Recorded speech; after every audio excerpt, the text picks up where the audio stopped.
Иә, маза тыңдап тұрым. Балаларым күнен сұрып атқан. Соған келгем, кешке хабарласам, ема? Жақсы. 25 теңге. На-на-на-на-на-на-на 25 теңге. Ассалаумағалейкум. На-на-на-на-на-на 25 теңге. На-на-на. Қалай жылыңыз? Қалайсыңдар жігіттер? 25 теңге. На-на-на-на-на-на 25. Так. 25 теңге. На-на-на-на-на-на. Мынаусы несі? Мотор! Ойбай, бауырым. Қазаққа жер болдық қой, жер. Даңқын қайда төскөрлеген. 600 мың әскерменен кіп кішкентай отырарды алмау. Еснаға драма ойнады. Тоқтатыңдар. Қайдағы драма? Комедия керек көрерменге. Комедия? Комедия, күлдіру керек көрерменді. Балаларын есендерің. Сценарийді өзгертеміз.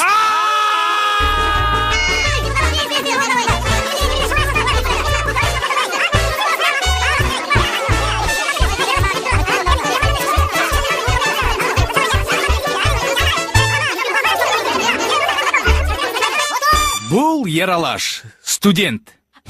Мамандығы басқа сала болғанымен, негізгі арманы сахнаға шығып ән айту. Бақыттың бақшасында бұлдайман шарықтап, ола тойда ән саламын ай. Ал, келесі.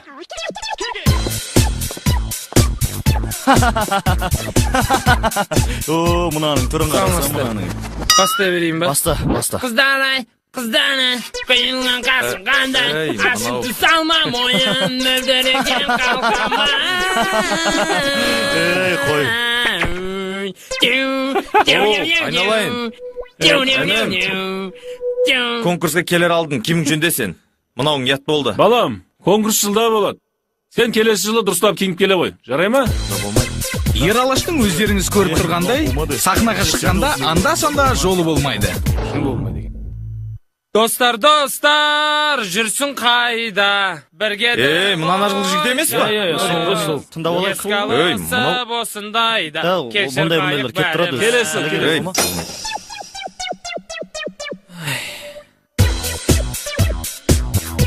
Негізінде домбырасын неше тапқан екен? Қайықтың домбыра, гитара ғой. Солай ма? Онда крестик. Так, келесі шықсын, келесі. Саламатсыздар ма? Қалайсыздар? Жағдайларың жақсы ма? Мұнау бұлтыр ғой домбырамен тағы келді мынау, қарасай. Мұна ана Мырқымбай ғой. Мұнау. Айналайын. Өткенді саған айттық қой. Кеме, түрің жоқ, не затың жоқ. Хотя мини-дискің бар ма? Мини-дискің. Шилоты білесің ма? Әлемдерді қаншасын айтып бар екен білесің ма? Қойсайшы, болды ғой, қойсайшы. Осылардың кесірінен қазақ эстрадасы ешқашан көтеріле алмайды. Қойсайшы. Болды ғой. Кемес отыршы. Керек жоқ осылар. Отырсай, болды. Болмайды мұны. Ассалаумағалейкум.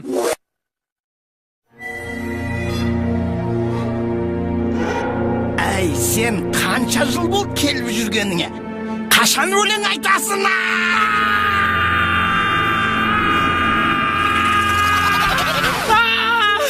Бұлайша айтқанда, анда-санда емес, үнемі жолы болмайды. Бірақ оның арманына жетуге қол ұшын беруге дайын достары бар. Марат, нағыз Шумахер. Оның автокөлігі ең жылдам, ең әдемі екеніне сенімді. Әрине бұл Мараттың ойы. Такси ма, такси? Жай такси емес, Шумахер такси. Анау балет театрына апарып тасташы, айналайын. Қанша? 300 теңгеңді берейін. Сіз менен сұраңызшы апа, неше деп? Қанша дейсің жаным? Жарайды, сіз үшін 300 теңге болсын. Әй, ойынды ғой да, опера балет театрына апарып тастасайшы мені. Кеттік онда. Айналайын балам. Жайрақ айтасаңшы, айналайын. Балам, көзіңе қарамайды. Bismillahirrahmanirrahim. Allah'ım. Ay balam, жайрақ жүруге болмай ма? Апа, бәрі жақсы. Қысылатын еді. Апа, жақсы бәрі. Апа, ойындамаңыз. Әй, өлесің.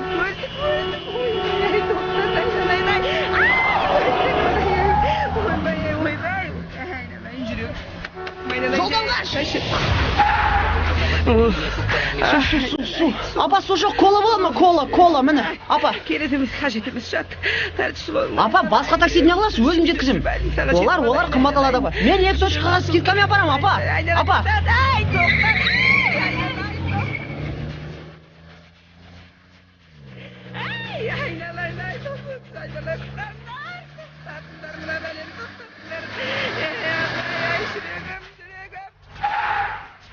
Апа, бәрі жақсы болады қазір.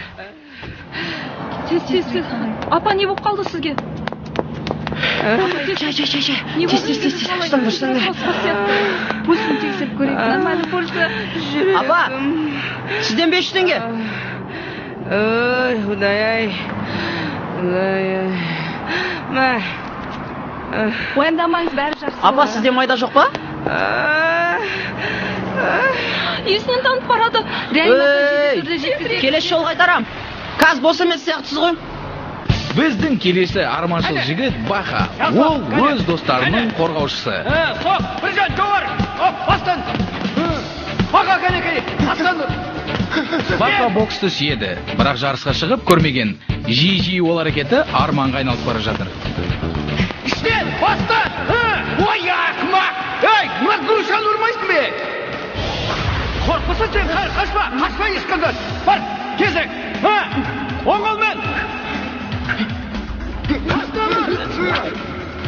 Kalk. Hey. Kolumda. Ne işliyorsun? Hey, ne oluyor senin? Не, бетте бірінші жапсырма, не? Күшті келді. Oy, seni. Vay ahmak. Ey sen, onu meni ringde neге söylesiniz? Ol aldап sokulады sen. Есіңде болсын. Ол, бокста тактика бар сондай. Енді бұдан бұлай, саған қара ыржиып күлетін болса, сені әлсіз деп түсінетін болады. Есіңде болсын, бірінші соққылар, әйтпесе кеш болады. Егер соққыламасаң, онда сен қорқақсың, сілімдіксің, әлсізсің, күшің жоқ. Ой, жарамсыз, атменсің.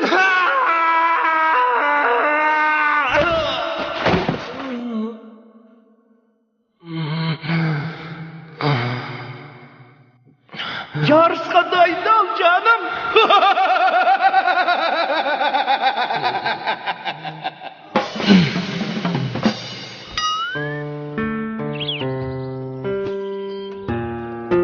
О, бұл Нурик. Нурик махаббатқа жақын. Қыз баласын сүю ол үшін басты жұмыс секілді. Алайда Нуриктің махаббатқа деген өз шарттары бар.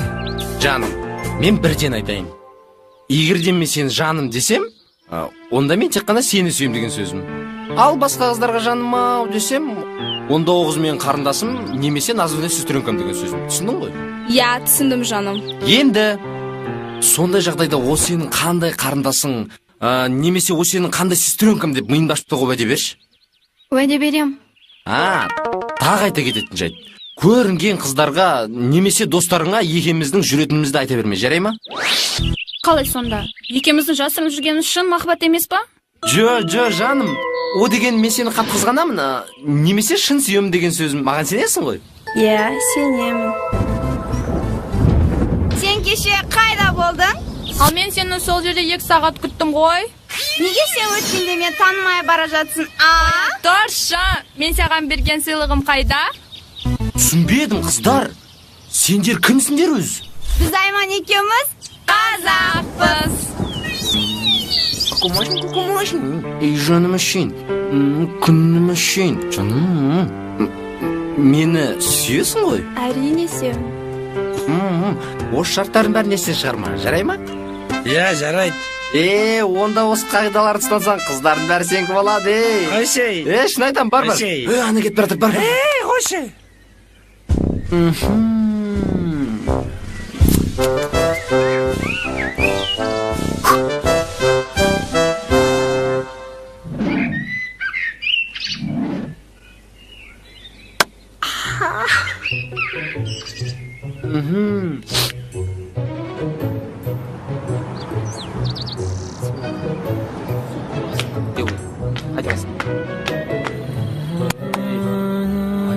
Жігіттер, осы оқу жылында біз өз армандарымызды орындауымыз керек. Қалай? Бұл жағдайда біздің іс-әрекетіміз шешетін менде мынандай тиын бар. Ой, дал болса. Мына тиын біздің іс-әрекетіміз шешетіне не дәлел? 25 теңге. Бере тұршы. Ой, мен әдеттегідей ауылда бір қызбен жүргенде маған осы 25 теңгені сыйлаған. Сөйтіп. Жігіттер, мен оданша сендерге қалай болғанын айтып берейін. Әдеттегідей ауылдың ең сұлу қызымен жүріп жүрген кезім. 9 мамыр күні ай сол маған сыйлық беріп қалады ау деген үмітпен үйіне бармайын ба? Сол кезде маған атасынан қалған 25 теңгені сыйлады. Тиынды алып, мәз болып көшеде кетіп бара жатқанда, бұрыштан бөтен ауылдың жігіттері қызыма тисе бастады. Әрине оларға күшім жетпейді. Себебі олар 7-8 бала еді. Сөйтіп 25 теңгені шиыруға бел будым. Егер 25 теңге жағы түссе, әлім жетеді. Ал егер керісінше герб жағы түсетін болса, оларға әлім жетпейді деген сөз. Тиынды шиырдым. 25 теңге жағы түсті. Сөйттім де арасында ең ірісінде бардым да жағынан бөрдім. Ол тыпырақтап қашты. Жігіттері де артынан зымырап кетті. Қуалаған күйі бір көзімді ашсам, ауылдың шетіне қолап кетіп барады. Артыма қарасам, артынан қызым қалмайды. Сөйттім де қаным қарайған күйі арттарынан қуалай бердім. Бір есім жинасам Балқаш көліне жақындап қаппыз. Топырақтың шаңын шығарып қуып баратырым. Аналар қашып баратыр. Әттең қызым шаршап қалмағанда екеуміз қуып жетіп барып мұрындарын бет қылатын ек. Қызыма қарадым да жаным ашып кетші. Сөйттім де қызымды ертіп алып, амал жоқ ауылға кері қайтуға мәжбүр болдым. Сөйттім де қызымды жігіттерше үйіне шығарып салдым. Сол күннен бастап ауылда батыр атандым. Қызым содан бері мені одан әрі жақсы көріп кетті.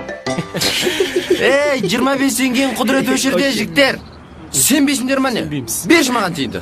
Дәл осы жерде көздерінше лақтырам да 25 теңге жағы түсетін болса, онда осы іс осының бағытымен жүреміз. Ал егер де керісінше герб жағы түссе, онда бұл әңгіменің бәрін бос деп есептейік. Көресіңдер ме? Көрейік.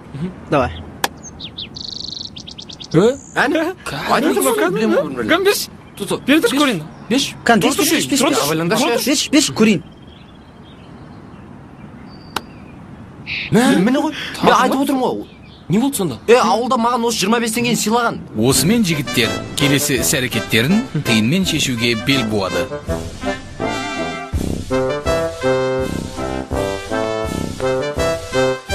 Нұркен. Жаным-ау, насын үстіріңкім ғой. Қалайсың? Әпшем подружкасы ғой. Танысып қой. Менің жаным Айнұр. Дина, сәлем. Айтпақшы жаным, сен бүгін экзаменге дайындалатын емес пе? Жаным, мен саған ертең хабарласам, мамаңа сәлем айтсам жарай ма? Әпкем подружкасы ғой, байғұс жігіт тастап кетті. Білесің ғой, маған қара қыздар ұнамайды ғой. А Селия, знаешь, Руслан звондады ғой. Сөйтіп сана бізді кешке шақырды. Қыздар сәлем, қалайсыңдар? Мамаш бәрі аман есен. Қыздар, машиналарың маркасы қандай? Бумер. Ал сенікіне Land Cruiser ма? Land Cruiser емес. Тетті. Audi Тетті ма? Жоқ, дәлірек айтсам 99. Жарысуға қалай қарайсыздар? Қыздар. Біз ескі машиналармен жарыспаймыз. Ескі машина? Ал сендерді қай жылғы? 95. 95 вообще. Біздікі 2009. Свежак. Сен баратын жеріңді өзің білесің бе? Баратын жерді мен білмеймін. Баратын жер мені біледі.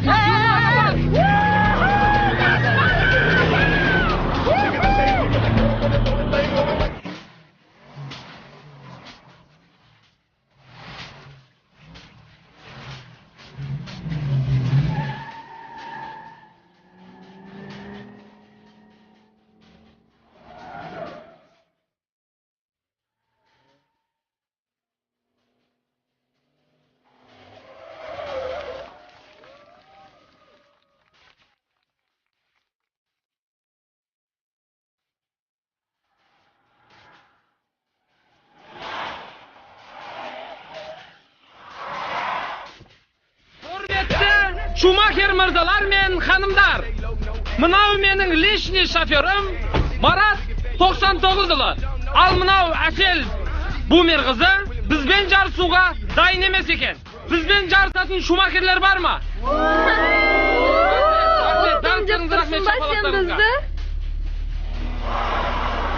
Рахмет аға, Алла разы болсын суыңызға. Бауырым, сен бізге тең емессің.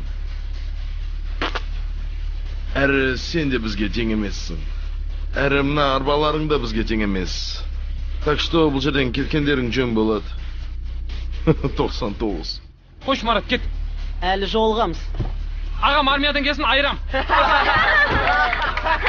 Тоже мне Шумахер. Угрожает еще нам. Бұрымықтар! Көрінбек кеттің, көп болды. Танымау жүрмін, лақтырып. Ералаш, айтпай қойш бұл өлеңді. Неге етпе, маған ұнайды сөйлем. Дауыс шаңқылдек баған не қыласың? Қойш.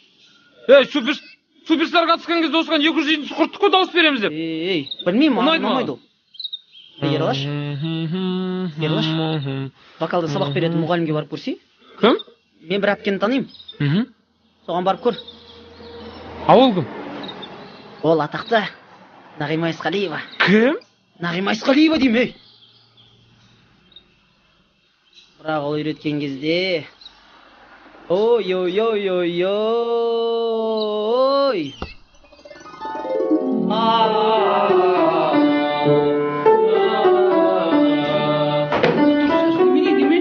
Бұл не? Нормально стой! Поехали! Ты что, за столом сидишь? Уже бухой, да? Уже масса. Мынау не?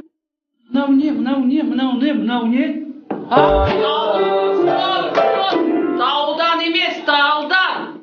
Поехали! Асықпа, ай, талдан!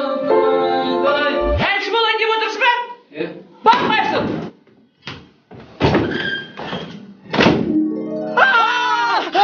Ей, не болды? Апарайын ба сол кісіне? Білмеймін. Яма жоқ па айтсай? Білмеймін. Кім біледі? 25 теңге біледі. 25 теңге? Рөлікте кет. Кет.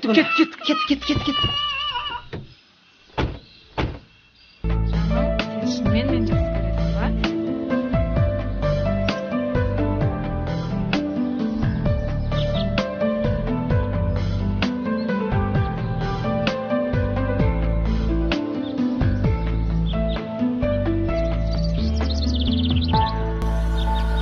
Жаным, бұл енді сенің қандай қарындасың? Жаным ау, мен саған айттым ғой шарттарды бұзба деп. Жаным ау? Мен саған жаным сияқты едім ғой.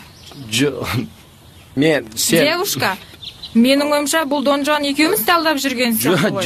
Жоқ, мен... Екеуіңді ғана емес, бұл сұлу жігіт бәріміз алдап жүрген сияқты. Мен түсіндірем, мен сендерді Ал мен саған уәде беріп жүрсем, сен мені алдап жүрсің ба? Мен түсіндірем. Ал маған бәрібір. Жоқ, қыздар, тыныш. Мен бәрін түсіндірем. Мен сүйетін қыз бар. Ол инабатты. 5 уақыт намаз оқитын қыз. Ал сендер сондай қыздың махаббатын бұзатын болсаңдар, мына мен сияқты күнәһар боласыңдар. Әне өзі де кетіп баратыр. Бұл тірлікті мен бұлай қалдырмайым. Мен бәрін білем. Қарындас, сізден өтініш мені құтқарыңызшы. Мына топырлаған қыздар маған маза бермей жатыр. 5 минутқа мен қызым бола тұрыңызшы, өтініш қарындас. Қандай Дон Жуан, бұл жүрген бабник екен. Бұл жігіт сіздің сүйіктіңіз екені рас па? Жоқ, мен бұл жігітті танымаймын. Қалай сонда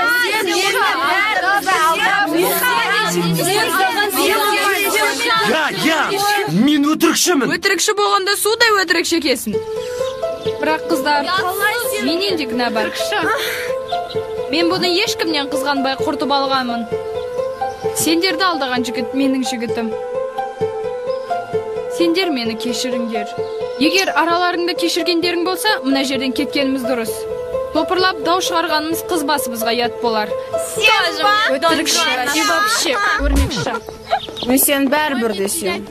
Маған кеше бір саппорт сөз айтқан білесің ба? Ой, Рахмет.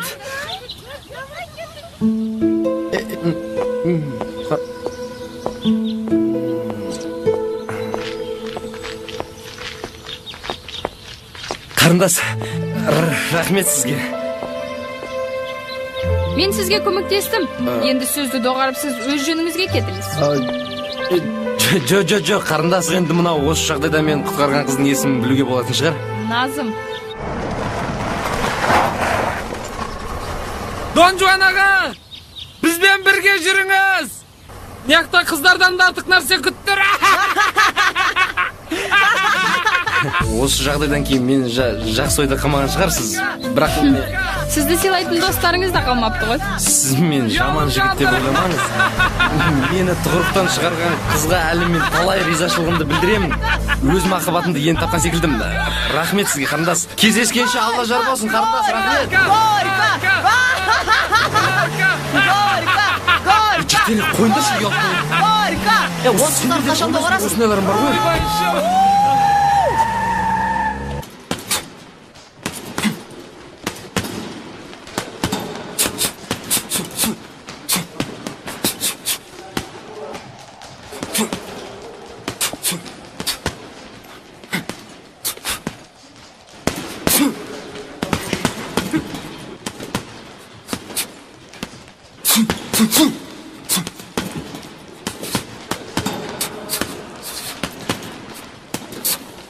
Есіңде болсын, енді бұдан бұлай саған қара ыржиып күлетін болса, сені әлсіз деп түсінетін болады. Бірінші соққыла, әйтпесе кеш болады. Егер соққыламасаң, онда сен қорқақсың, әлсізсің, күшің жоқ.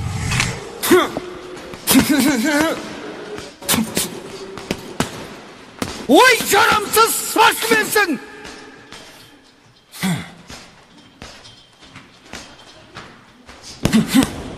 Күшті екенсің. Бірінші соққыла, әйтпесе кеш болады, кеш болады. Ей, айналайын, сенің есің дұрыс па? Қызға немелеге қол көтересің? Өзіңіз маған айттыңыз ғой.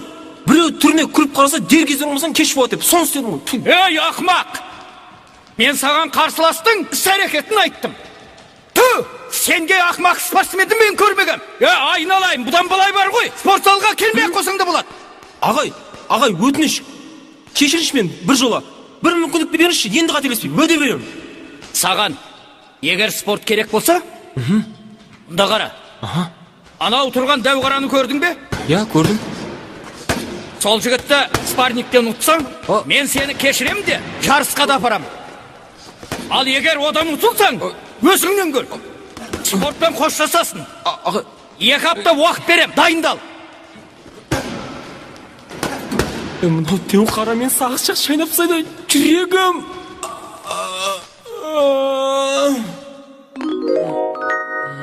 Оятындаршы мынан. Тұршы. Мына ес ауыспаған ба? Түрі неме болып кеткен? Шываған ба? Соғыздырып нең бар еді? Соғыздар тұрғанша мына мен сияқты қыздарды алдап жүре берген дұрыс еді ғой. Не дейсің маған енді? Жағдайын бәрін тренердің өзінен естіп, қыз сені жақсы көріп қалған соншалық, саған емес, өз жігітіне заява жазып жіберді. Қайсы крутой болып жүрген? Кім ол? Көрсетші маған. Анау. Көрдің ба? Деу қарада. Мүмкін оған ақша беріп айнытасыларымыз, а? Жігіттер, осы әңгімеміз бекер сияқты.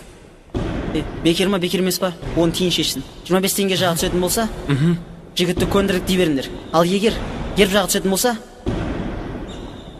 Ералаш, өзің барып сөйлесесің. Барасың? Көріңдер ма? Мә. Мені, бол. Тағы рет көрсем бола ма? Пожалуйста. Жоқ. Давай, давай. Бар деймін. Тез. Бар. Жастарыңға бере көрсін бала шығарың. Точно. Кеттім. Давай.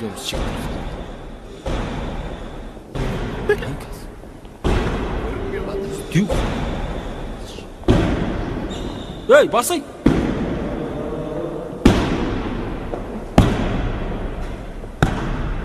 Ағасы. Ағасы. Бір ананың явно духы жетпей жатыр. Інішек, анау жігітті көрдің бе? Сол жігіт қаладағы номері 1 Нурик деген бабник болады. Ал соның қасындағы Баха. Біз крышевать етеміз. Сен жақында сонымен спарнингке түседі екенсің. И вообще, ты должен проиграть бой. Әйтпесе, біз сені проигрыватель винамп қылып жібереміз. Түсіндің ба? Қалай сонда? Қалай болғанда да оның 2 варианты бар. А және Б. А варианты. Сен оны соқпайсың, бірақ оның соққыларын өзіңе қабылдап, таяқ жеуің керек. А Б варианты. Әйтпесе біз сені сындырамыз. Тағы басқа варианттар бар ма? В варианты бар. Сізге 25 000 теңге жинап бере аламыз. С варианты бар ма? С варианты бар. Ода не деп жазылған? Онда жарысқа барады деп айтылған. Мен С вариантын таңдаймын.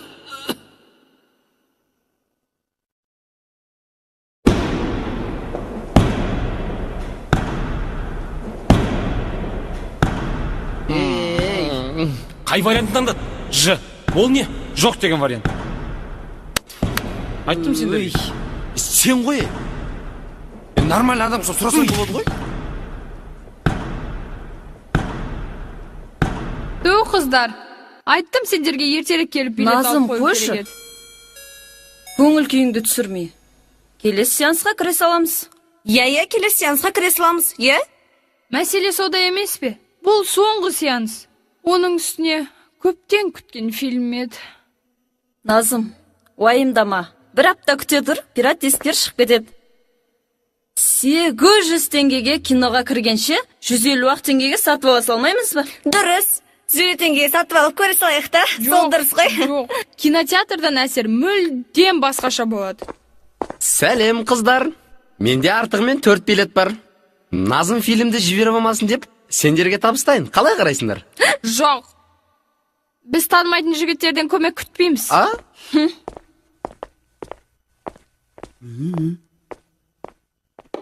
Мен бар еді тәрпіштен.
Кешіресіздер қыздар.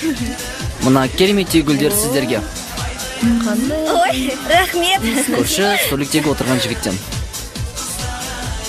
О, қыздар, ничего жігіт. Жоқ, қыздар, ол жігіттен емес. Ана столиктегі отырған жігіттен. Рожа.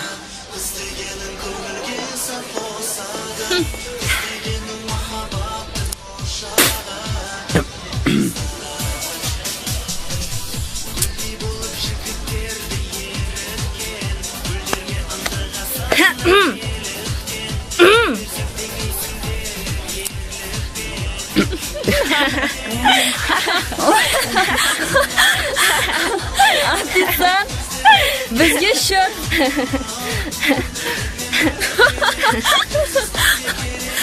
Счеттарыңызды гүл сыйлаған жігіт төлеп қойған. Тағы да заказ берсеңіздер болады. Артығымен төленген. Ну, достав.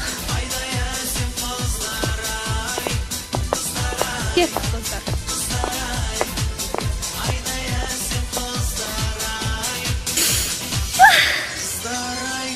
Сау болыңыз. Қыздар,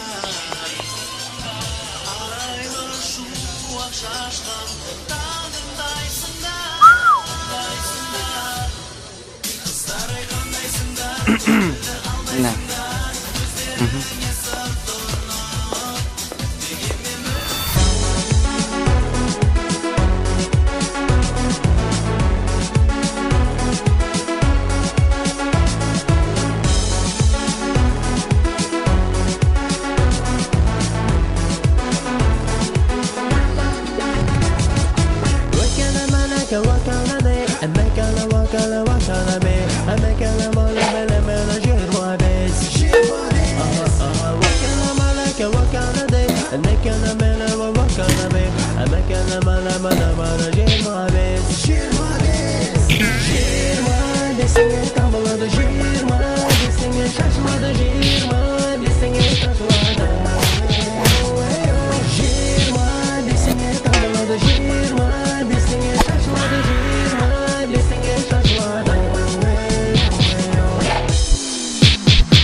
Кешіріңіз қарындас.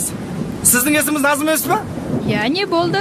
Мен сізді университетке жеткізіп салуым керек. Ақшасы төлеп қойған. Кім төлеп қойған? Нұркен деген жігіт. Мен ондай жігіт танымаймын. А? Егер сізге төлеп қойған болса, кете беруіңізге болады. Мен таксимен емес, автобуспен жүретін қызбын.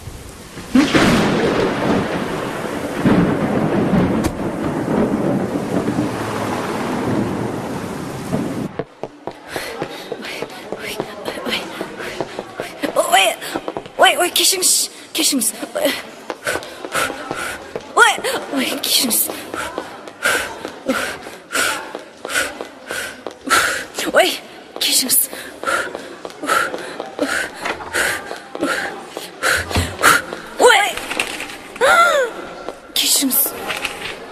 кешіңіз.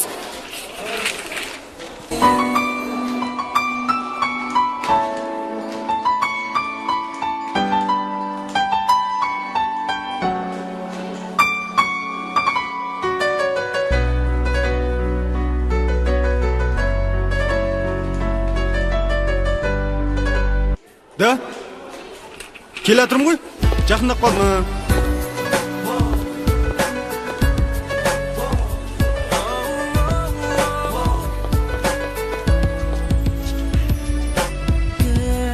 Für mich bist du ein Traum, dass du hier stehst, glaub ich kaum.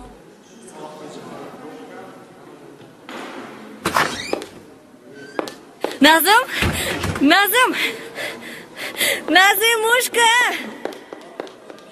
Назым! Назым? Не болды, Анар? Ентігіңді басып айтсай? Мен қазір ғана сенің артынан қалма еп жүрген жігітті көрдім. Анау ма? Ол маған сенің көре алмай қалған қазақша фильміңді саған беріп жіберуге сұранды. Тадан! Yes! Мен одан өлсем де сыйлық алмайтын едім. Бірақ фильмдегі сүйікті кейіпкерімді көру үшін жарайды. Рахметімді оған емес, саған айтайын. Арзымайт. Назым, қандай шара қолданатын болдың? Білмеймін әлі. Сол жігіт бәрібір сенің жүрегің жаулап алатын сияқты.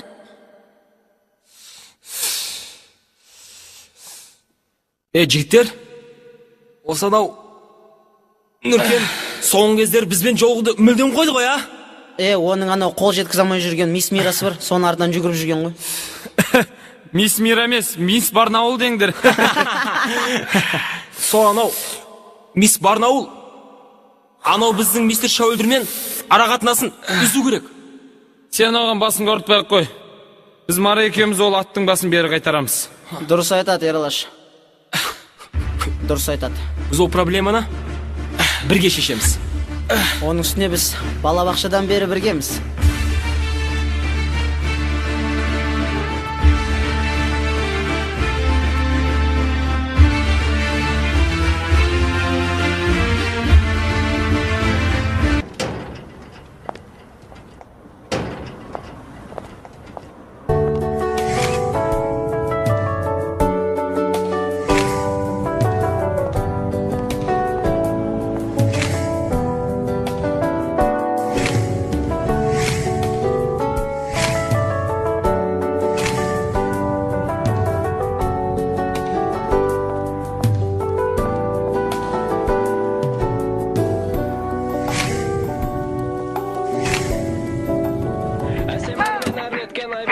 Мен жолаушымен кетіп бара жатырмын. Сіз Назым деген қызды күтіп тұрсыз ба? Дәл солай? Онда жүрейік. Аха.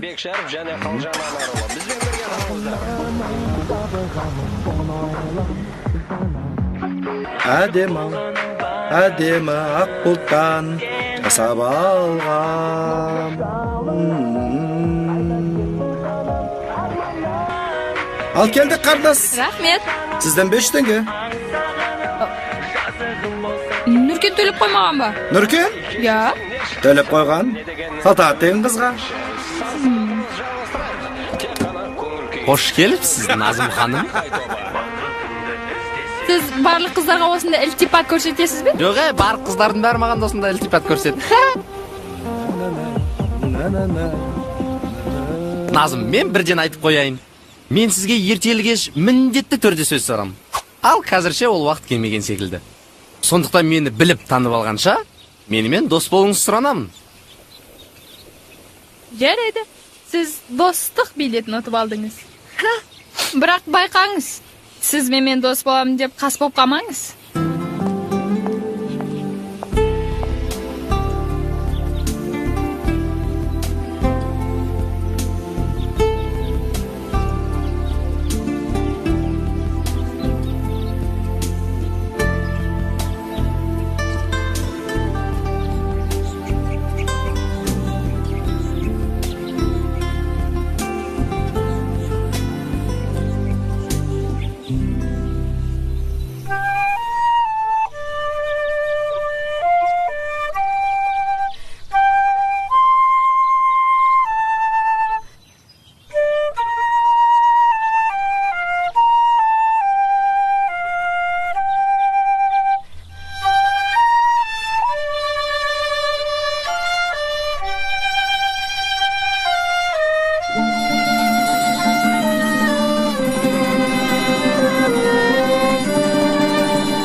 Жаным, мен жігітпен бұлай жүріп көрмегем. Мен естуімше, бірін-бірін сүйетін жандар ұзақ уақыт жүрсе аралары суып қосыла алмай кететін кездер көп болады екен. Немесе көп қыздармен жүрсе, я? Қалжыңбыз. Мен тыңдашы. Бүрсі күні сені үйдегілермен таныстырайын. Ертеңгіні кеш қылмай қосылғанымыз дұрыс. Онда үйдегілерің қарсы болмаса, тойды да бірден жасап жібере салайық, я? Жаным, сен жақсы көрем ғой, білесің ба? Жаным. Ендеше былай жігіттер, қазір үшеуміздің арамыздан біреуіміз барып, ана екеуінің әңгімесінің ортасынан бөліп жіберейік. Енді мен тыңда. Бөліп тұрғаныңызға 10 минут болды. Сен 5 минут осы әңгімені қайта аласың. Басқа идея бар ма сенде? Бар. Қандай? Тыңдап тұрмыз?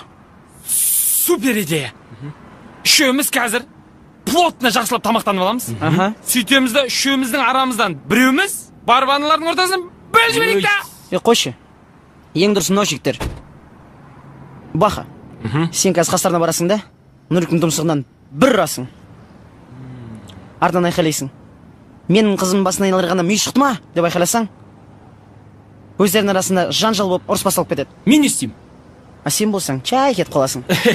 Қалай жігіт? Меніңкі дұрыс еді одан кетеді. Тамақтанғанымыз. Әкел 25 теңге. Жігіттер, мына тиын. 25 теңге жақсы түсетін болса, онда Ерлаш сен барасың. Сөйтесің, Мараттың идеясын істейсің. Бол? Ал, қойшы, бармаймын. Ал керіп жағып түссе сен барасың ба? Жоқ, бармаймын. Онда мен де бармаймын. Басын істейін ба сенің? Мен өз жолдас бола ма, қолым қалай көтерем? Сен жігіттер түгіл қызға қол көтерген жоқсың ба, бәке? Жоқ, ол жай қыз. Қатырасың, китайский боксер. Ол досым. Жоқ, жігіттер бітейік. Егер керіп жағып түсетін болса, онда айыбымды мен бимен орындаймын. Қандай би? Сен туған күндегі би. Мара! Туған күніңе! Бауырым! Енді машиналан мен. Сенің туған күніңе жігіттердің атынан би!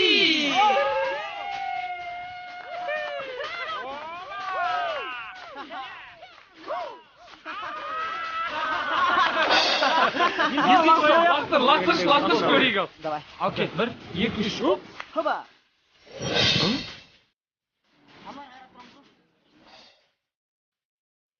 Сенің достарың көңіл күйі жақсы сияқты ғой.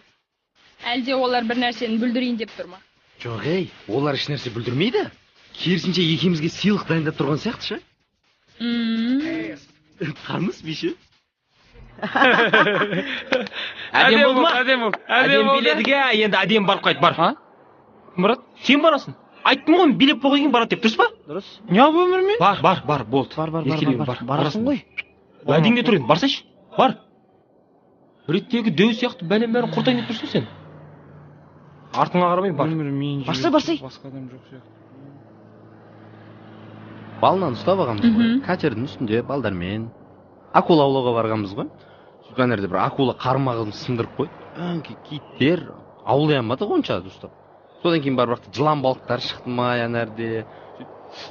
Не болды? Сен Назым екеуіңді ертеңгі бақаның боксына шақыруға келді. Айттым ғой, олар бір жақсы жаңалық дайындап тұр деп. Мен ертең үйде қонақ күтуім керек еді. Сондықтан сендермен Нурик барып қайтқан дұрыс. Сондықтан сендерге тек сәттілік тілеймін. Дұрыс, Назым. Сен үйіңе ертерек бар. Әйтпесе қонақтарың аштан өліп қалуы мүмкін. Жүгір.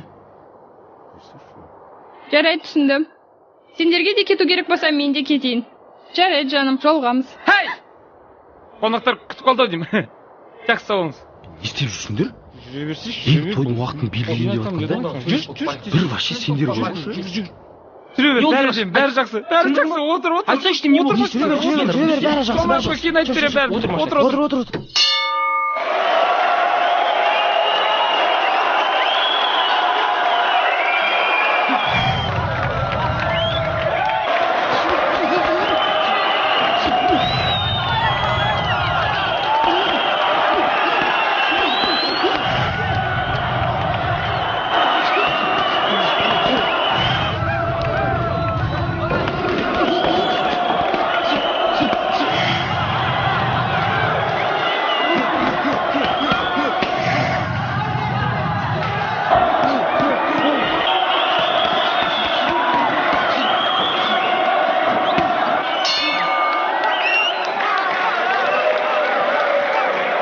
Қалай чемпион?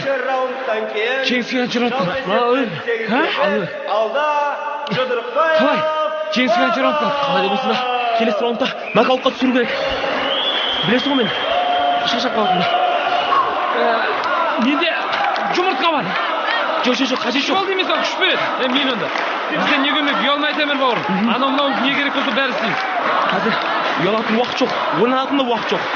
Маған ең басты айқайлап көмек бер, дауыстап көмек беріңдер. Сонда жеңіс болады. Бол, екетті алу керек. Жарайды.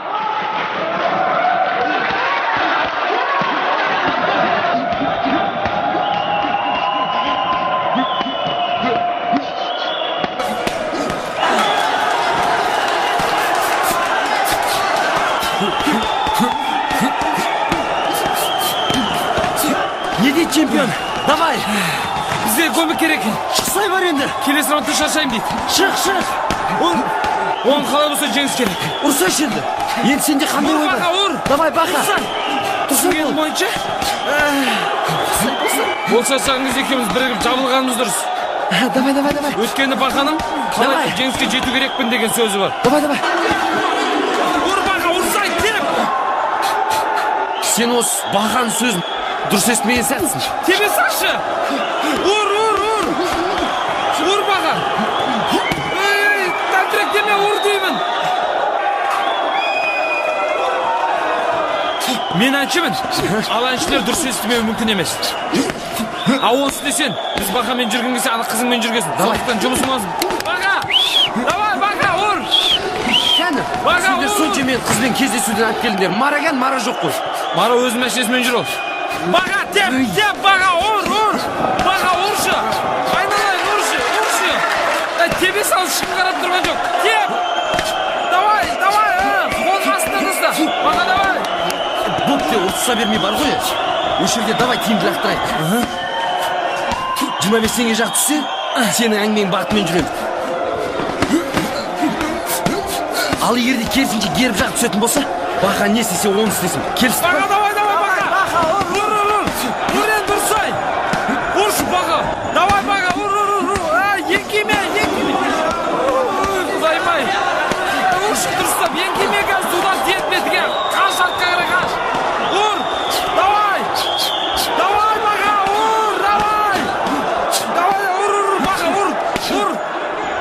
шегеден, құлақ шегеден. Мақтамаңдар сен, ұра бер. Баға, давай, баға. Жүрелер мақтаматыр, ұр. Баға, давай.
Мен сендерге түсінбеймін. Кім сендерге рингке шығуға рұқсат берді? Ағай, кешіріңіз, ол достарым қатысы жоқ, кінәсі де жоқ. Теңгенің кесірі. Кімнің кесірі? Ей, сенің миыңа әбден ауысып бітті ғой. Мен сені жақсы көретін шәкіртім деп ойлап келгем. Мен қателесіппін. Ендеше сен спорттан мүлдем кетесің. Бақаның спорттан кетпеуін сіз шешпейсіз ғой? Кім шешеді? Теңге шешеді.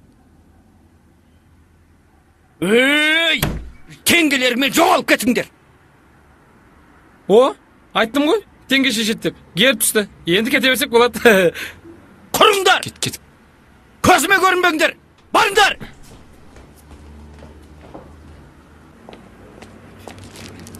Қалай? Жоқ, болмайды. Так.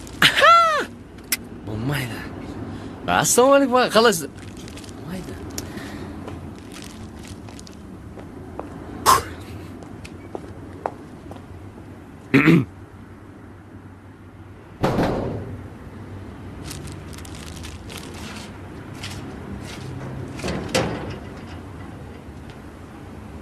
Не кереге, балапан? Жоқ. Назымға келген ем. Кімді? Назым. Былай тұр, бұл Нұркен ғой. Кел. Ассалаумағалейкум. Кім? Туған ағаң ба? Жоқ, мен туылмай жатып асырап ағам. Бәсек көшін боласын ұқсын.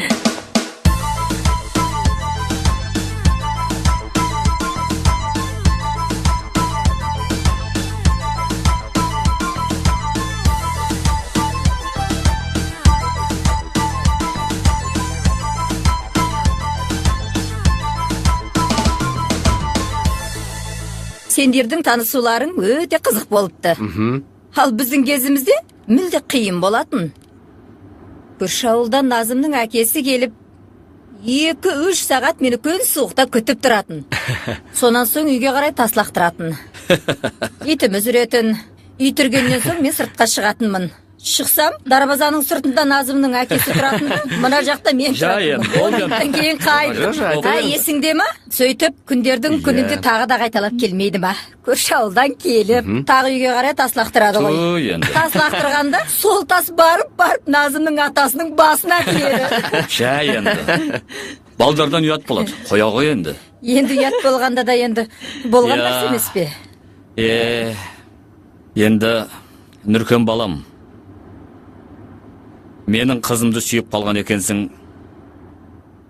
Біз қарсы емеспіз, айналайын. Тек айтарым, менің қызым ешкімден кем болмас екен деп ойлаймын. Мен еш нәрсеге өкпелемеймін. Менде алғаш жанұя болған кезде мына келіншегімді еркелете алмадым. Оның үстіне ол кезде жағдайда жоқ еді.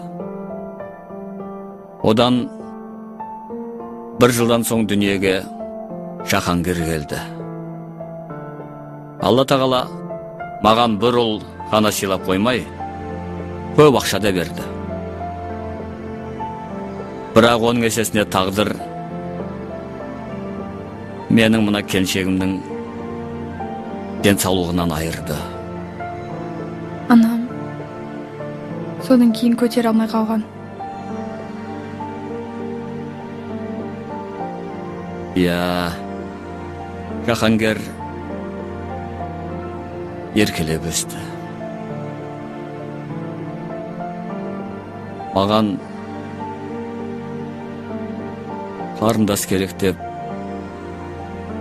жер тепкілеп жылай беретін. Оның өтініші көп ұзамай орындалды. Мына келіншегіміз екеуміз балалар үйіне барып,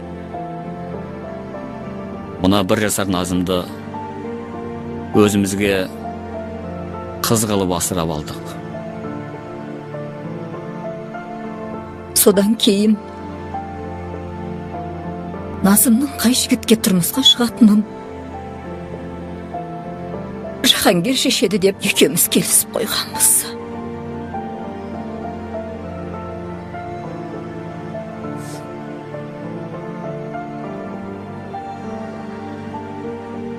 Ұлымыз бағып қағып бізді асырап отыр.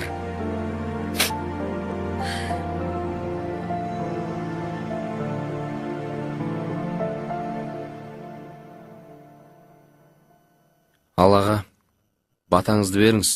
Рұқсат болса, мен тұрайын. Құдай берсін, кең болмасын. Дастарханға береке берсін. Отырған орын жоғалмай, Құдай тілегімізді беріп, жастар бақытты болсын. Аумин, Аллаху акбар. Аумин.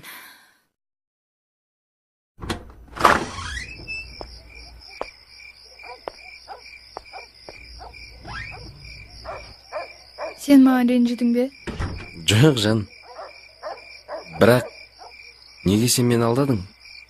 Сен осы күнге дейін ағаңның бар екенін айтпадың ғой? Нүркен, бұл менің өмірімдегі ең үлкен жара. Сен мені дұрыс түсін. Жарайды, бәрі жақсы болады. Сау бол.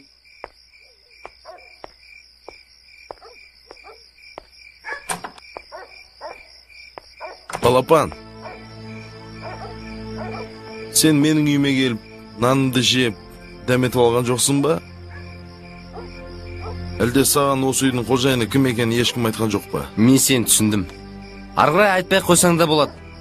Бірақ сенің жалғыз қарындасың маған ғашық болып қалған. Сен қарсы болмасаң, мен оны бақыт етуге дайынмын. Маған сенсең болады. Саған сену, сенбе, ол менің шаруам. Маған ең бастысы сен өзімді көрмеу. Менде мұнда тұратын ойда жоқ. Назымды осы үйден аманатпен алып шықсам болды. Бұл өз еркімен кетсе бақытты болады. Қарындасыңның бақытын үзбе. Ендеше сен тыңда. Назымның бақыты осы үйден табылған. Біле білсең, ол жетім. Сол жетімге осы үйде берген мен. Сондықтан мен оны осы үйден шығармаймын. Ал саған айтарым, сол қызды ұмыт. Оған ата анасы бар қызды тауып ал. Жоғал. Жоғал, жоғал!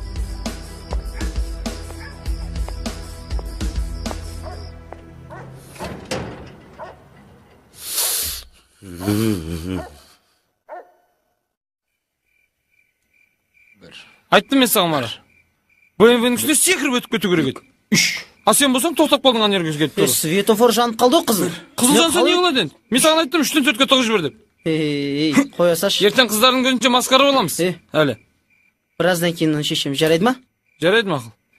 Не қыласың олар? Қалай? Дайындалып жатсың ба, боксер? Бауырым.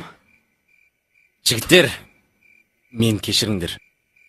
Осы қисқыстың бәрі мен кесірімнен. 25 теңгенің бағытымен жүруге жол ашқан мен. Сендер менің достарым болып, менің өтірік әңгімемен сен осындай істерге ұшырадыңдар. Осы айтыңдаршы, біреуің де істерің оң болған жоқ қой, рас па? Мына 25 теңгені көміп тастайықшы. Уақыт тұр. Айттым мен сендерге. Надоело 25 теңге. Бұрын өшіріп тастау керек.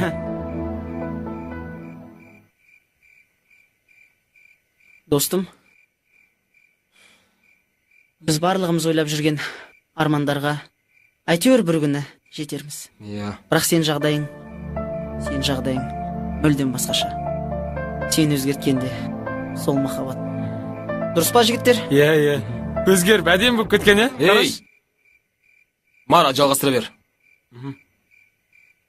Нұркен, сенің махаббатыңды біз бәріміз бірге орнатамыз. Дұрыс, Мара. Мен Назымның ағасының кім екенін де білем. Ертең Назым сабаққа барады ғой? Онда менде супер идея бар. Айта бер.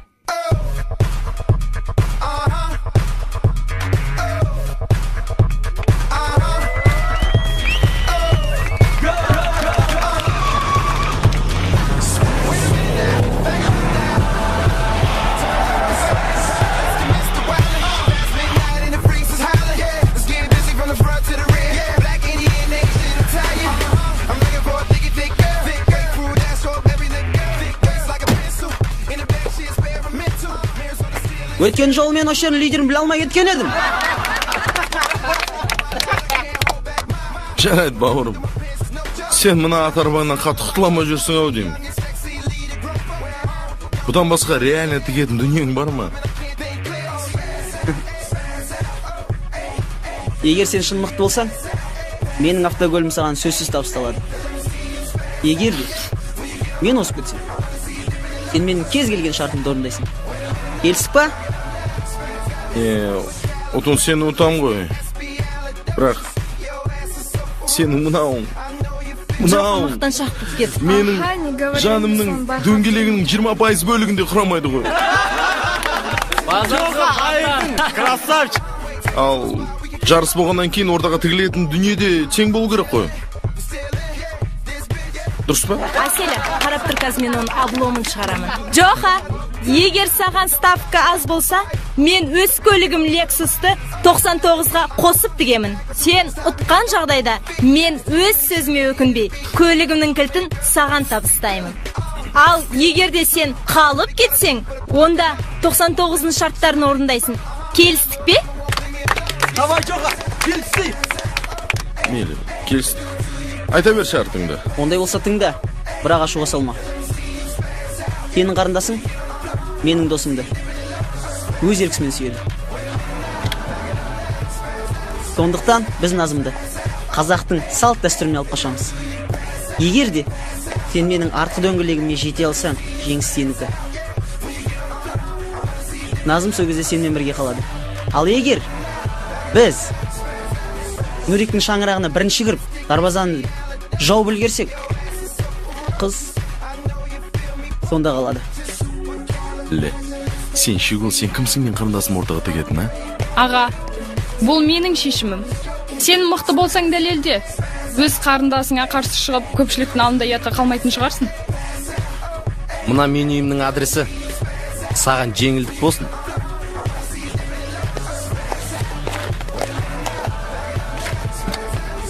Прикинь, Жоха, мыналар ше!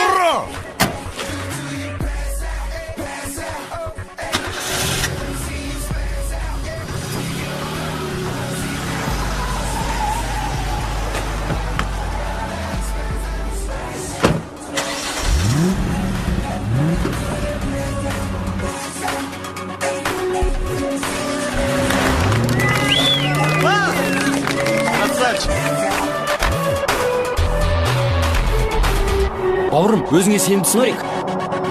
Болашақ жарың көзін жауып мұқтап ұстап отыр. Бәрі жақсы болады.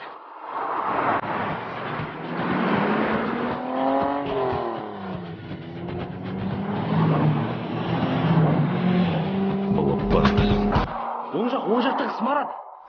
Бас, Марат, давай.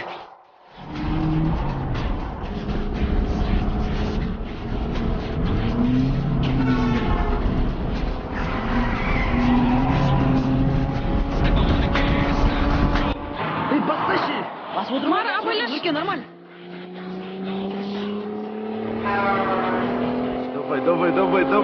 Давай.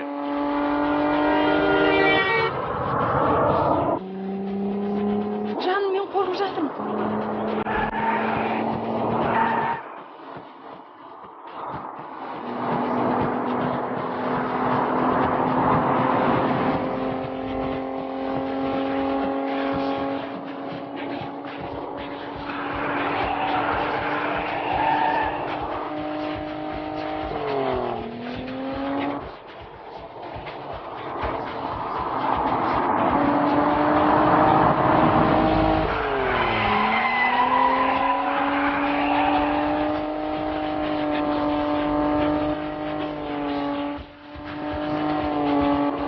Жіберме, Марат.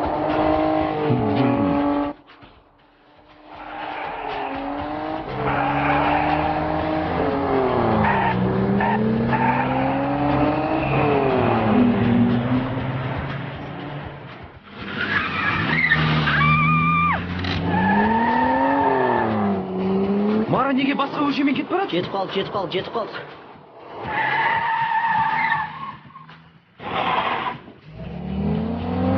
Сәл қалды, шыда бауырым, жетіп қалдық, міне. Қорқпа. Давай. Нурик, бәрі жақсы болады ғой, бәрі. Красавчик, Мара, жеттік. Жоға светофорда қалып кетті. Не? Жүрмесе жолыңмен мына. Келін келатыр. Ура! Келін келатыр, ура! Келін келатыр, ура! Ура! Досым келін әкел. Лай.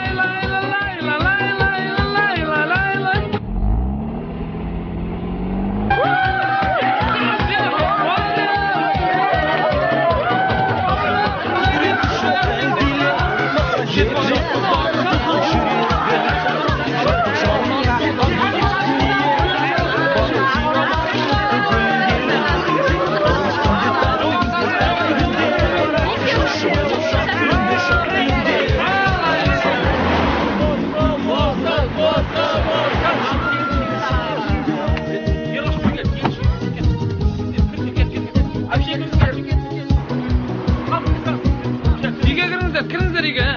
Әй, отын жақсыншы, нем? Ұстаны балған әкел, балдан әкелсінші бері қарай. Қас бері қарай, я. Қазан жуыңдар ішен. Ферид айда, Ферид әкел. Ферид әкел. Әй, Ассалаумағалейкум. Кеше. Келін құтты болсын. Құтты болсын. Жұғысы болсын сізге де. Қайсың анау? Нурик па, шақыр. Ау? Нам палау. Палау кешке дайын болады ғой. Шақыр. А? Нурик! Газдан адам кеп тұр, барып сөйлесіп қач. Кәмпит жейсің ба? Жоха, мен сені өз сөзіңде тұрат деп ойлаймын. Сондықтан жеңілісіңді мойындайтын шығарсың. Сен бұмен жеңіске жеттің деп ойлама. Назымның әке-шешесінің айтқан сөзін есіңе түсір. Біле білсең, Назымның қалыңдығы ол менің айтқаным. Ей, балам, кірмейсіңдер ма? Сомайгім, қайсытыр. Сықпа әйтеуір? Нормально. Тоже соуға сықпа. Қалыңдық $10,000. Болмаса, қазір мына туысқандарының арасынан сенің бұрын сүріп, дабдалаңды шығарып қыз алып кетем. Ол мен қолымнан сөзсіз келеді. Давай.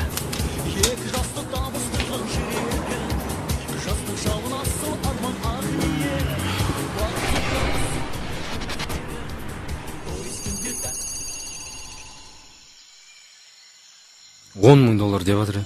$10,000? Мен $10,000-га 2 клип түсірем ғой жайдарма студиясына. Қойша болды. Айтып атқанымызда $10,000 да аз ақша емес. Адам өз көтеріле алмай жүргеніңізде. Таптым. Менің автокөлім сатайық. Жо, достым. Сен өз көмегін көрсеттің. Иә. Ең басты қыз үйде. Иә. Ал ақша мәселесін біз басқаша шешеміз.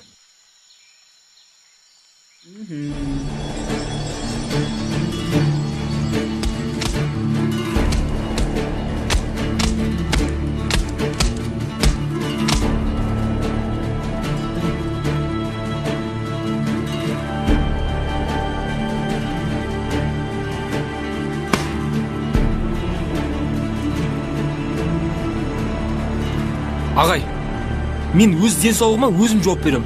Тек келістіріп берсеңіз болды ғой. Сенің бұл ісіңді мен мақұлдамас едім. Егер досыңа көмек болса, мен ризашылығыммен көмек берейін. Саған керек ақшаны қалада бір ғана адам төлеседі. Сенің көзіңше, мына телефонмен қазір соны келістіріп берем.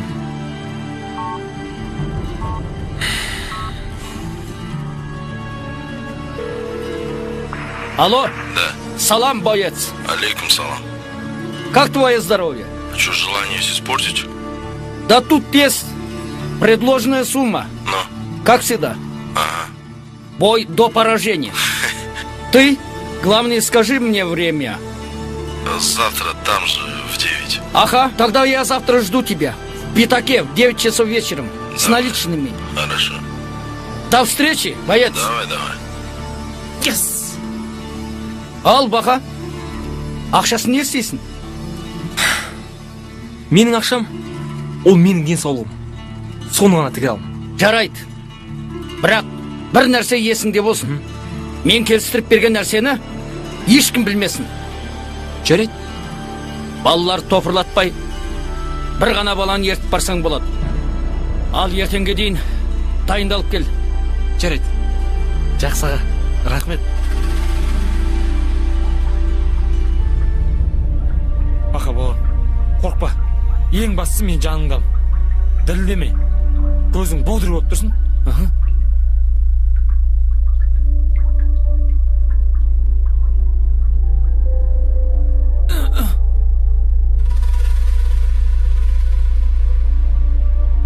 Бақа, мынау тұрған бөлмеге кір. Қарсыласың, сол бөлменің ішінде сені күтіп тұр. Бұл жекпе-жек болғандықтан ешкім сендердің төбелестеріңді көрмейді. Ақша да сол бөлмеде. Жеңген адамның өзі алып шығады. Үсті таза, қару жоқ. Бәрі мұқият тексеріп қарадым. Ал, сәттілік. Жігіттер, бір мен. Бақа, сен уайымдама. Қасыңда Ералаш деген досың бар. Егер сен ұтылып қалсаң, сен туралы ән жазам. Жағың қарсың. Уайымдама. Мен саған уәде берем. Мына бөлмеден мен бірінші шығам.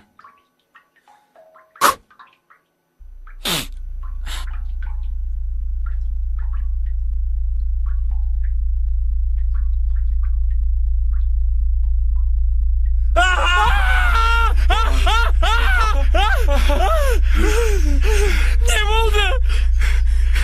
Ішінде бір адам жүр ғой. Бір адам? Я.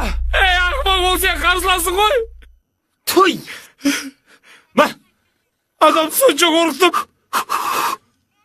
Бар енді.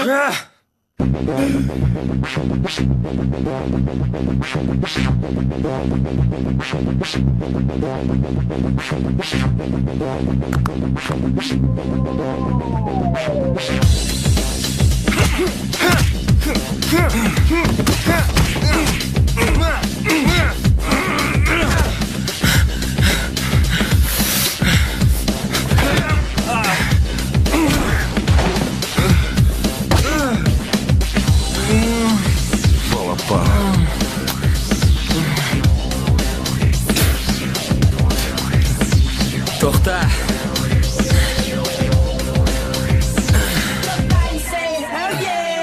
Бастамас жаман емес.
Бауырым, мен сен жеңіске жететінін білгем. Ерлаш, ақшаны жедел түрде Нұрекке жеткіз. Доллар ма анау? Доллар. А? Бізде уақыт жоқ, Ерлаш. Саған. Ерлаш, сен арты қарама, жүгір. Құрындар жетіп алыңдар анаған.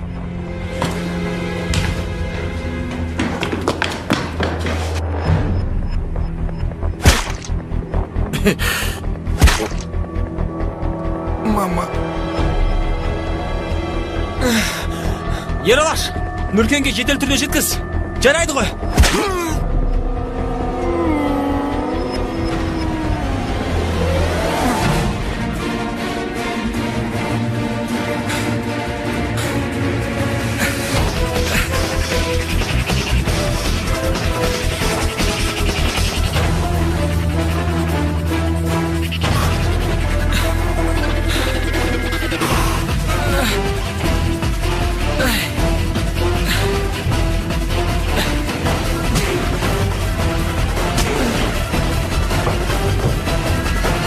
Әке, не өп кетті мына жерде? Қандай концерт болайын деп жатырсыз, мен түсінбедім. Мына жерге келдік, гример жоқ. Администратордың түрі мынау міне.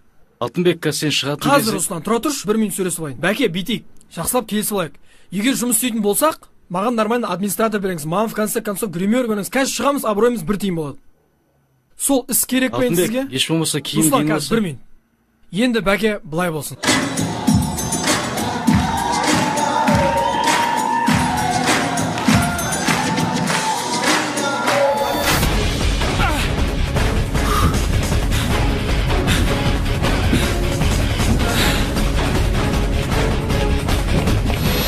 Жарайды, мен осы жол шығам. Бірақ, келесі жол бұндай болу керек емес. Да. Кешіріңіз, Алтыге, автокөлік қойып жібересіз ба? Кірш.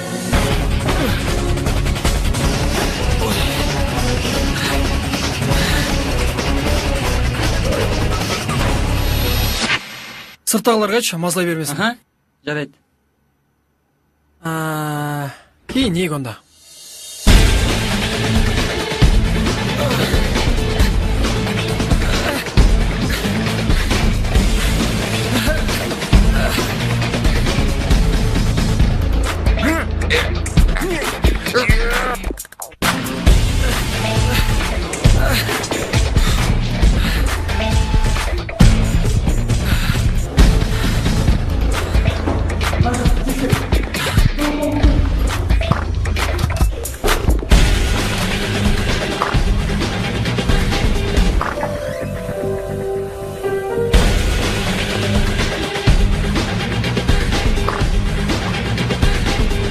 Автограф жоқ, жігіттер, заппар. Ес, жабыңдар.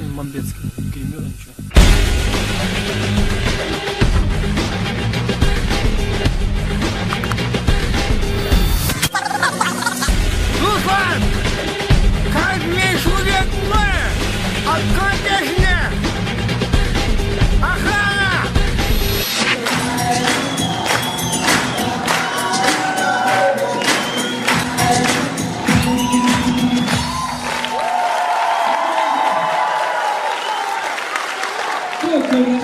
Орталарыңызда болған Бақай тобы. Келесі сахнаға шығатын өздеріңіздің сүйікті әншілеріңіз эстрада жұлдызы Алтынбек Тәшімбетов. Қалыңыздар.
2, 3, 4, Көп рахмет, 5. көп рахмет. Келесі сахнаға шығатын Қыздарай тобы, қабылыңыздар.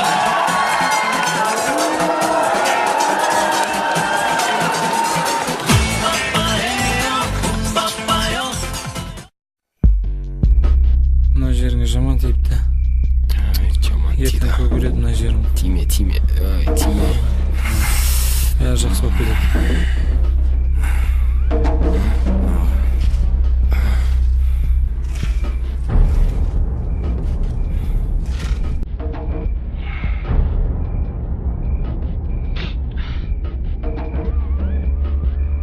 Қалмал қайда? Міне, ақшам. Аға.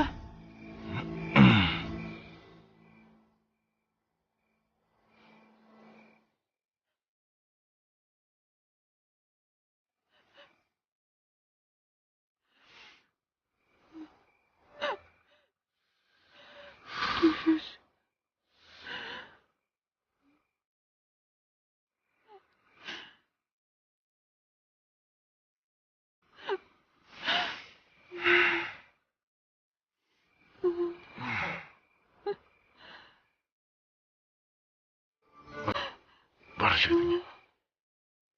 Бар деймін.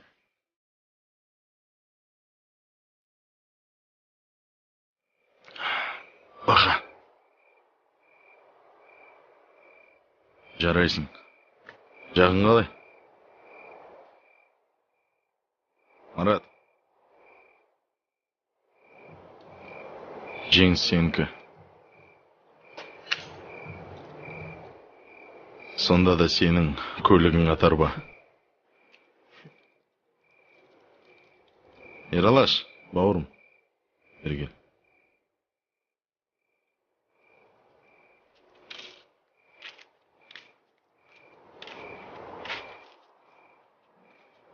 Мынау жердегі жақын арадағы студия. Сөйлесіп қойдым. Жұлдызың жансың. Ал сендер бақытты болыңдар. Звезда бола. Назым, сен ішке кіре бер.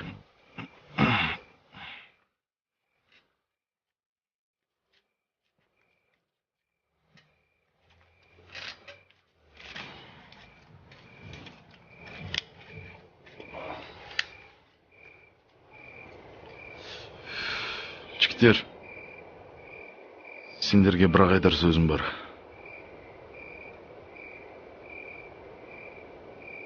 Запрайыз тиін-темендерің бар ма?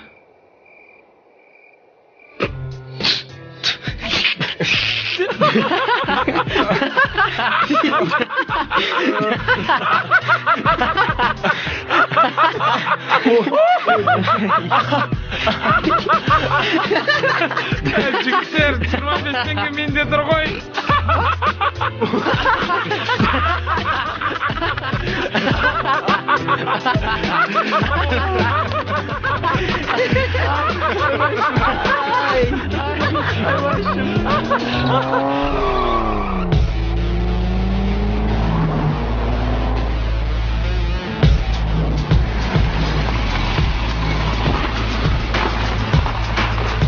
Жігіттер, жарысуға қалай қарайсыңдар? Жаман емес.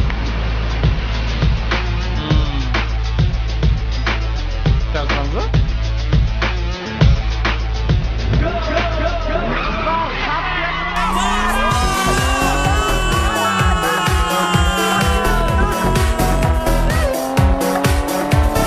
Қалдыңда егер теңің болса,